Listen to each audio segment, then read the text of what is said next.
90 degrees in New York City on April 15th. Let that sit with you for a second, because that is not a normal sentence. That is not a warm spring day kind of sentence. 90 degrees in New York City on the 15th of April broke a daily record that had been standing since 1941, 85 years. That record survived 85 springs, 85 Aprils, 85 turns of the seasonal calendar. And this week, on a Wednesday afternoon in mid-April of 2026, it fell. Philadelphia hit 91 degrees, recording its first 90-degree day of the year, a full month earlier than the city typically crosses that threshold. Washington, D.C. hit 90 degrees, also its first of the year, arriving weeks ahead of schedule. The Weather Prediction Center specifically flagged that the lower elevations of the Carolinas were seeing widespread lower to even middle 90s on Friday, which they said could set additional daily records and come close to some monthly records in April. So you had all of that happening on the East Coast, record-breaking summer in April, kids in the pool heat, while simultaneously, on the exact same days, the middle of the country was getting absolutely hammered by one of the most sustained, severe weather sequences in years. Tornadoes in Kansas, softball-sized hail in Wisconsin, tornado emergencies near Chicago, and now the same atmospheric system responsible for all of it, the boundary between the searing heat and the stormy chaos, is about to come crashing through like a wrecking ball this weekend. And that is exactly why this weekend forecast just took a turn.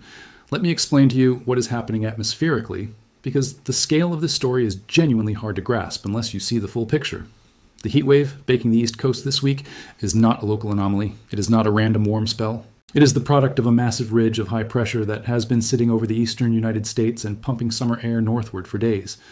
Meanwhile, on the other side of that ridge, in the Central Plains and Midwest, the atmosphere has been firing off violent severe weather day after day after day, because that is where the ridge meets the trough. That is where the warm, humid Gulf air colliding with the dry, cold air coming out of the Rockies creates the explosive instability that produces supercells, tornadoes, and baseball-sized hail. The contrast between those two worlds, 90 degrees and sunny in Philadelphia while a tornado emergency is being issued near the Illinois-Indiana border on the same afternoon, is one of the most striking weather contrasts the country has seen this spring. And now, this weekend, the boundary between those two worlds is moving eastward fast, and everyone in its path needs to understand what that means. Start with what this week already delivered, because context is everything. Monday, April 13th, 14 preliminary tornado reports across 4 states. Tuesday, April 14th, 193 reports of severe weather in a single day. AccuWeather's Storm Tracker team actually intercepted a tornado live in Iowa. Grapefruit-sized hail fell in parts of Wisconsin. An EF2 tornado tore through Ottawa, Kansas, damaging roughly 100 structures. Another EF2 tracked through Miami County, Kansas. A cyclic supercell near the Illinois-Indiana border produced a tornado emergency and tracked more than 150 miles. Wednesday brought another round, with nearly 50 million people from North Texas to the southern Great Lakes inside the severe weather threat zone.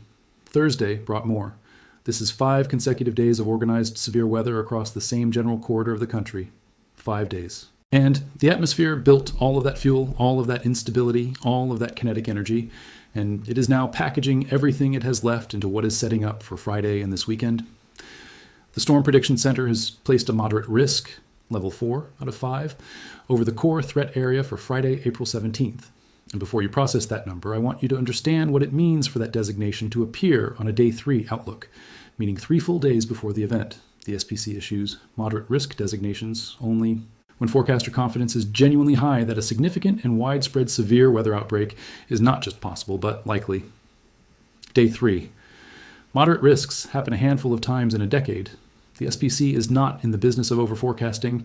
When they put that level on the map 3 days out, they are telling you something real. They are telling you that the atmospheric signals are so clear and so consistent across multiple forecast models that they are willing to stand behind that assessment publicly, knowing they still have 72 hours of uncertainty ahead of them. That is not a casual statement. That is a declaration of confidence from the people who know this atmosphere better than anyone. And here is what makes Friday particularly alarming compared to everything earlier in the week. It is not just the risk level, it is the structure. Because Friday is not running off one storm regime, it is running off 2, simultaneously at the same time, in different parts of the same threat corridor. The first is a fast-moving cold front crashing southward out of the northern plains, sweeping through Iowa, Nebraska, Missouri, Kansas City, and down through Illinois. That front is moving into a warm sector that has been building all week. Dew points in the mid to upper 60s, temperatures in the 80s and even low 90s ahead of it. KP values that AccuWeather's models are showing could exceed 3,000 joules per kilogram along the frontal boundary. When a crashing cold front hits a warm sector that loaded, the storms that fire along it are not garden variety spring thunderstorms. They are supercells. They are rotating. They have the shear to produce tornadoes, the instability to produce giant hail, and the kinematic environment to stay organized for extended periods. The Energy Helicity Index values plotted on Friday's forecast maps. EHI, which combines atmospheric fuel and rotational potential to give forecasters a number for how tornado favorable a given environment is, are showing some of the highest values of the entire week concentrated directly along this frontal corridor. Oklahoma City, Kansas City, Des Moines, the Illinois corridor. Every one of those cities sits inside an environment on Friday afternoon that the numbers say is favorable for significant tornado production. The second regime is operating simultaneously to the south. A sharp dry line is developing across Kansas, Oklahoma, and North Texas. And a dry line on a loaded April afternoon is exactly what produces the most classic, textbook violent tornado setups on the southern plains. Fox Weather's Storm Center specifically identified a corridor from near Wichita Falls, Texas, all the way north to Rochester, Minnesota, spanning nearly 1,000 miles from the Texas-Oklahoma border to the upper Midwest, as the primary severe weather threat zone for Friday. Within that corridor, AccuWeather meteorologists have designated a high-risk severe weather area that specifically includes the Kansas City metro area. They are projecting close to 300 reports of severe weather on Friday and Friday night alone.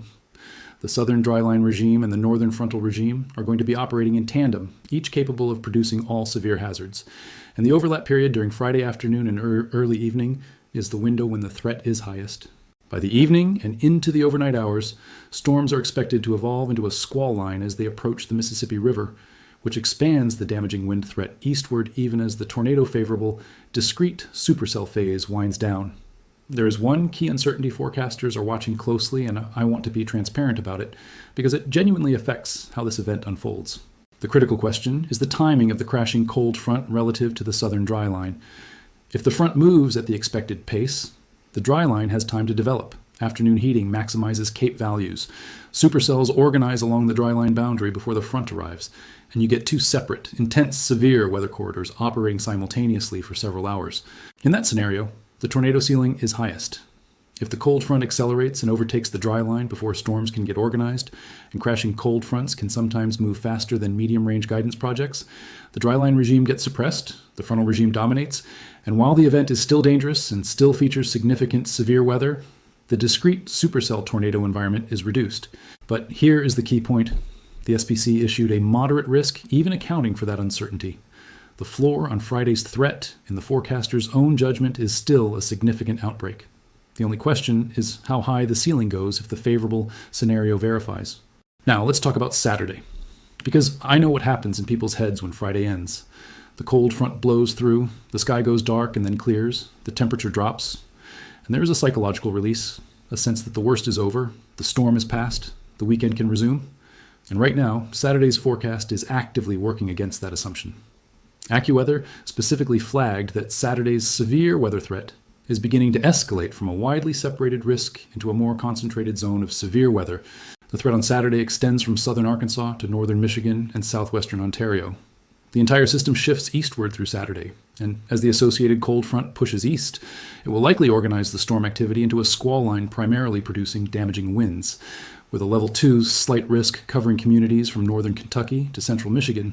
And on top of that, storms could become severe along the front from the mid-Atlantic into the northeast Saturday afternoon, as the cold air finally reaches the east coast and slams into the residual heat that has been sitting there all week. Think about what that collision looks like from a physics standpoint.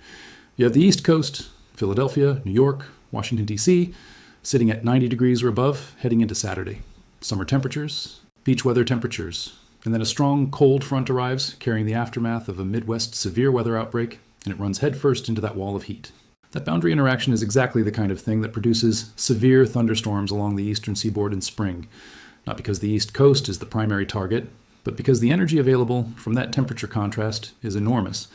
The WPC's extended forecast discussion explicitly noted that the record-breaking early season heat wave across the eastern United States will come to an end this weekend as the powerful upper ridge gets suppressed by the arriving trough. Summer-like heat will persist through Saturday across the mid-Atlantic to Florida with highs in the upper 80s to middle 90s, And then by Sunday, the cold front completes its push, and the East Coast transitions to conditions more typical of late March than late April. Highs in the 40s and low 50s from Michigan to New England by early next week. Frost and freeze conditions at night. That is a 40-degree temperature drop in 48 to 72 hours. 40 degrees, from 90 to 50, in the span of a weekend. And if you think that kind of atmospheric whiplash is just a comfort issue, just a matter of packing the wrong jacket, let me give you the full picture of what that swing means on the ground. First, it means flooding.